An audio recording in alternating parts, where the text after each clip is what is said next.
Hi, welcome to Jen's Daily Dish, where I bake things on camera for the very first time so you can bake along with me and learn from my mistakes.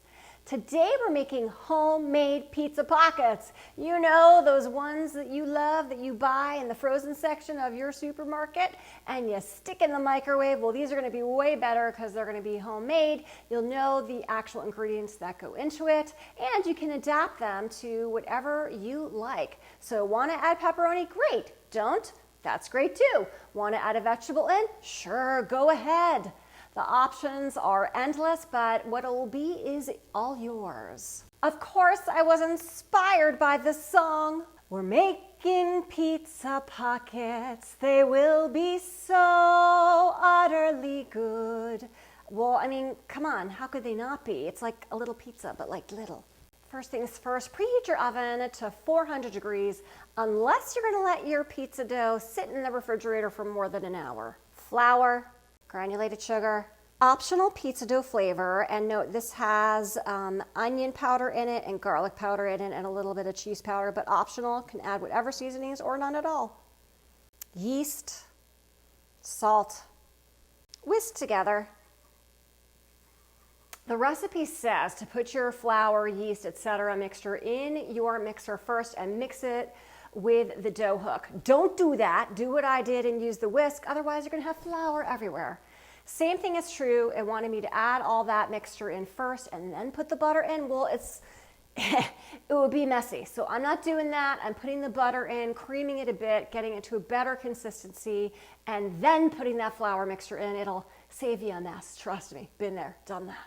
Butter. Mix until it's less than a cube. Add in your flour mixture. Mix with a spatula first, just to kind of get that moving around. I'm going to add a little bit of water in at this point, just so that, again, it doesn't splash flour everywhere. Add in a little bit of your water. Mix again.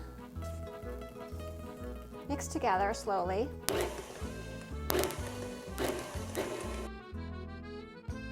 Dough should be sticky at this point, which it is. I'm using gloves only because, well, I just did my nails. Get your surface nicely floured.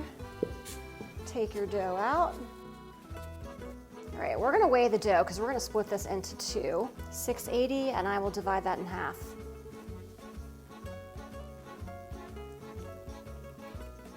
Shape your dough into a 3x5 rectangle. It does not have to be perfect. I think that's about right. Wrap it in plastic wrap.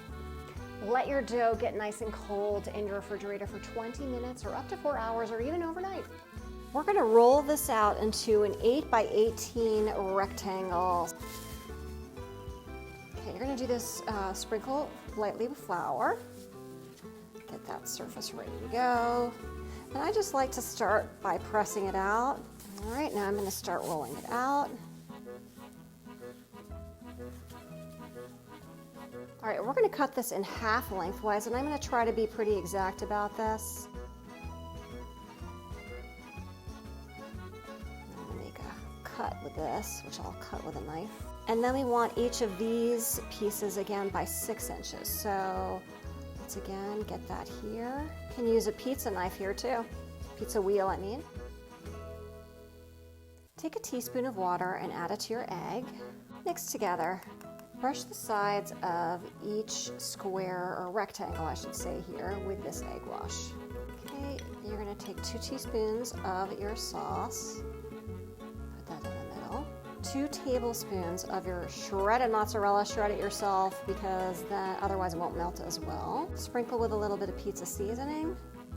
Totally optional. You could sprinkle it with garlic if you'd like, or onion, or basil, or whatever you so choose.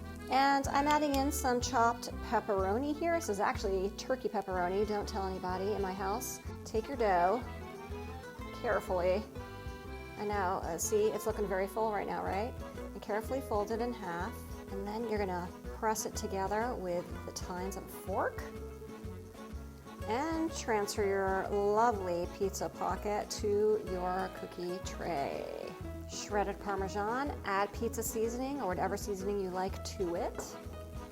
We're gonna mix that together. brush each with your egg wash. Sprinkle each with a little bit of your seasoning that you made. Using scissors or a knife, we're gonna cut 2 slits, snip, snip, in the top so that it can vent. Just like so. Into the oven for 20 to 25 minutes until they're a nice golden brown. They are done. All right. 1, they look great. 2, they look very cheesy because if you could see, the cheese kind of overflowed out of them. So I have a theory. I think those 1/2 inch slits I cut were probably more than a 1/2 inch. And I think about those hand pies that they make, like the apple pies that you've seen, and they usually just drill 1 little hole in the top. And I'm thinking that might work better. I think having all of those slits allow the cheese to kind of erupt like a volcano. But you know what? It doesn't matter because they're gonna taste great. All right, let's get a good look at this homemade pizza pocket. So you'll see the cheese kind of went over the hole where it erupted the cheese and the sauce. But I think it still looks great. And you'll see that where I did the fork tines to sort of get it together, that shape is still there. The back of it looks really nice. And it is a little bit of a puffy pastry here. So it's all in the taste. So let's take a bite. I got a taste of just the dough there. And the dough tastes great. It tastes like, honestly, a great pizza crust dough because of that extra flavoring that was added into it. Remember, I did add that pizza dough flavor into it, so feel free to again, adjust yours. Let's break it open and see what it looks like inside. Ooh, I'm a little scared. Oh boy, you see that? Oh my. Has that nice cheesy pull there. Let's give that a bite. I mean, come on, what's not to like? The crust is great. It's got the Parmesan cheese on top, that seasoning. It's got the mozzarella cheese, the pizza sauce. It's delicious. If I can make these homemade pizza pockets for the very first time with you watching me every step of the way, you can too. Don't forget to like and subscribe, and check me out on Instagram and TikTok for a whole lot more. And if you've seen any products that you've liked or been interested in, feel free to ask me about them and or check out my Amazon storefront in my bio.